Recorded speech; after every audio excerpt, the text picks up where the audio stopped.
ایک گاؤں میں ایک غریب لکڑہارا رہتا تھا۔ وہ ایماندار تھا اور اپنی محنت سے گزارا کرتا تھا۔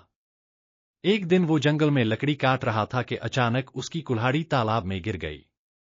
وہ پریشان ہو گیا کیونکہ بنا کلہاڑی کے اس کا گزارا ممکن نہ تھا۔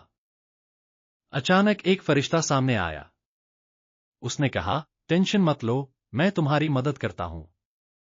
لکڑہارا سر ہلا کے کہتا ہے، نہیں، میری کلہاڑی لوہے کی تھی۔